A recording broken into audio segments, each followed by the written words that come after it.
We've just seen the biggest long liquidation of the year after a sharp plunge in Bitcoin and the broader crypto market, driven by ultra-aggressive Bitcoin selling from whales and major institutions. Are we looking at a market trap or the start of a bear market? Let's break it down. Overnight, the crypto market fell hard. Not just Bitcoin, but the entire ecosystem, as you can see on screen. And this isn't just any drop. The speed of the move triggered massive liquidations, as I'm about to show you. Today, September 22, Bitcoin posted the largest long wipeout in the past year. That's easy to say, but it matters a lot because long exposure across crypto, in other words, open interest, was running hot. There was probably excess leverage in the system, and institutions seized the moment to deliver a heavy shakeout to the downside. On screen, you're seeing open interest, and notice how it's been rolling over. In the last few hours, those long liquidations in Bitcoin have been forcing the number of exposed traders to shrink, an event that, by itself and in isolation,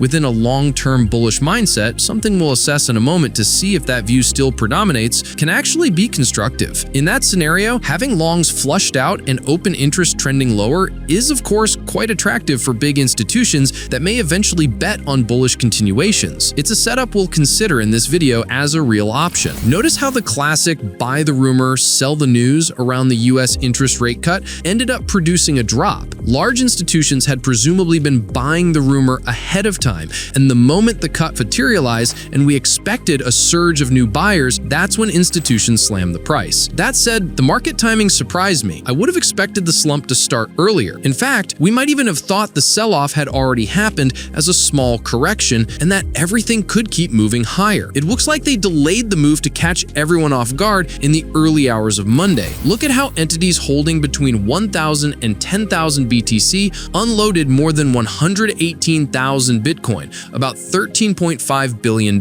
These whales have been selling hard, shedding their exposure. Still, remember we were also attributing part of this whale sell-off to a portfolio shift toward Ethereum. That doesn't rule out the possibility that we're at a critical juncture. Our mean reference is that massive whale distribution back in 2021 when Bitcoin's price, the black line, topped out and then collapsed. Obviously, right now, we're not seeing Bitcoin's price, or rather whale selling, reach the same level of aggression, so it doesn't automatically mean we're definitively at the start of a bear market. But as I said, we're going to dive into all of this shortly. One thing is already pretty clear. This sharp plunge in Bitcoin and the broader crypto market is stoking fear among retail investors, and that's normal. Now people are starting to doubt whether we'll get the kind of October Bitcoin has spoiled us with in the past, a month that's often been very positive for crypto. That narrative is being questioned right now, so we also need to weigh the context. When retail wakes up this morning and opens their charts, many are going to freak out. I have no doubt about that. They'll be asking themselves if we're going to see that bullish October or not. With that in mind, let's break down this aggressive sell-off and what we think could happen to Bitcoin's price. Before that, though, let's not let a genuinely good headline get buried. CME Group, the Chicago Mercantile Exchange Group, the world's largest derivatives exchange, is expanding its crypto lineup by introducing options on Solana and XRP futures starting on October 13th. This move builds on record trading activity in Solana and XRP futures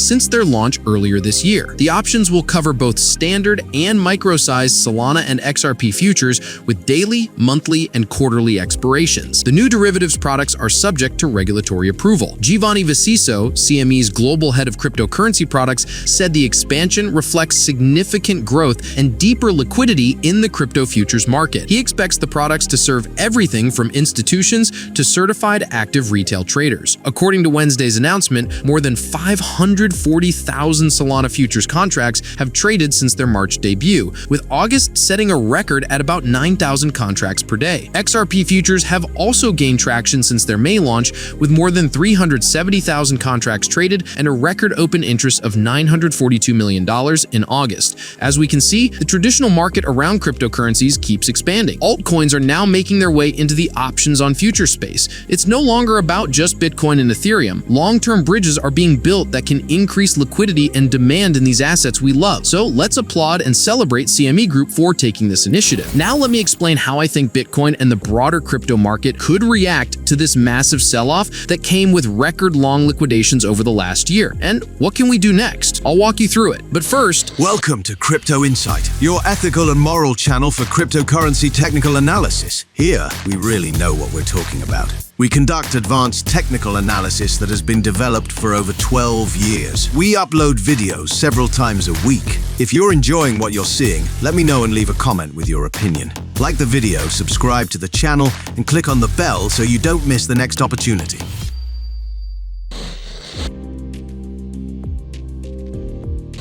Let's dive in and analyze this aggressive crypto plunge. Notice how Bitcoin is moving within a macro ascending channel, and we've now had the channel's midline. What really stands out is how, in its attempt to break above that midline, price proved completely unable to do it. You'll recall that in previous videos, we'd been working a defense zone, effectively betting on continued upside for the asset. However, we're seeing that large investment funds had other plans, which is why the breakthrough that defense zone was so striking. We could clearly see big funds positioned long on this bullish crypto idea, likely defending their spot there. But you should understand that big funds are groups of entities acting independently. There isn't a single invisible hand manipulating price. So as much as we were observing that bullish accumulation process and a well-protected defense area, none of that guarantees those institutions are going to win the game. And here we're seeing what happens when the strong hands fail in their trade idea. What follows is a major breakdown. That's why the entire crypto ecosystem is painted red right now. We'll dig deeper into Bitcoin in a moment, but up front, I'll say this. Bitcoin still has room to fall. That's just the reality. What really grabs my attention and is a serious warning has been the black swan move we've gotten from Ethereum. And it didn't happen just any old way. This isn't some isolated random event we should ignore. Honestly, it has all the hallmarks and characteristics of a true shock, at least when we talk specifically about Ethereum. There's a strong chance Ethereum could see continued downside in its price, and that doesn't necessarily have to spill over too much to the rest of crypto, or at least not to Bitcoin. What I mean is, if the broader market keeps dropping, Ethereum will probably fall by a larger percentage than many other crypto assets. That's the point. Now, as I said, Bitcoin still has room to drop. Why not? And we're also seeing other assets, like XRP for example, currently working a defense zone where price has slammed in hard and aggressively. From there, I'd ask, why couldn't we see an aggressive climactic move before thinking long again? And here's a message I want to emphasize. Seeing how Bitcoin and crypto are falling today should not force us to assume we're at the start of a bear market. That would be a serious mistake. This doesn't mean we shouldn't give it importance or attention, but we are seeing in assets like XRP and also in Link how price has slammed aggressively into a defense zone that's still being defended today. And the verdict isn't in yet. That alone doesn't force us to conclude we're seeing a confirmed beginning of the end. Look at Stellar at XLM. It's telling you the same story. And yes, Bitcoin is showing a path where further downside could happen, where the drop could continue. And it's not just Bitcoin saying it. These assets I'm showing you, like SUI, which is also testing its defense zone, could set a market trap. Why couldn't they scare everyone before continuing higher? Why not? If SUI gives us that scenario, XLM could also trap. Link could also trap. Now let's look at other assets we've been analyzing that were sitting in a very favorable spot, like BNB for example. Look at BNB please. There's room to fall, and that still wouldn't mean the end of the world. For me, it's not just that there's room, it's likely they keep dropping. I'm talking about the group of coins like BNB. Solana as well. Notice the price institutions have to pay when the defense zone is lost. This information is gold. If you can identify institutional positioning, how they work and defend their spots, then the moment you see that level or structure get breached, think about the potential disaster that can follow. Well, you're seeing it now. This is what comes from knowing where that level is. That line where if institutions want to defend, or rather keep defending the long side, where exactly is it? Because if that level is violated, none of it makes sense anymore. If institutions run for the exits, who the heck is going to keep buying? As you can see, no one. This is extremely important. And yes, Solana has room to fall, just like BNB. What about Ethereum, in my view? If they really want to push it, could it be an asset that suffers quite a bit? We can't know for sure, but it absolutely could. For example, if crypto as a whole drops, say, 8%, Ethereum might slide 15 or even 20, just to give you an idea. It's just a way of speaking, but it does have that potential to take a bigger hit than usual. Basically, given what we're seeing, a compression against a key structure structure, they've already hinted at what they want to do. Now we just need to see whether that broader downside in crypto actually plays out or not. But if it does, as I'm telling you, in the scenario where the market keeps dropping, Ethereum will probably be the one that suffers the most. And regarding Bitcoin, take a look at its price. It would be pretty easy to keep falling, at least down into the structure, and even spook the market a bit before, why not, resuming the bullish idea. As you can see, we don't have confirmation that a bear market has arrived. We need to see a bit more. Within that framework, I'll add that it makes sense to me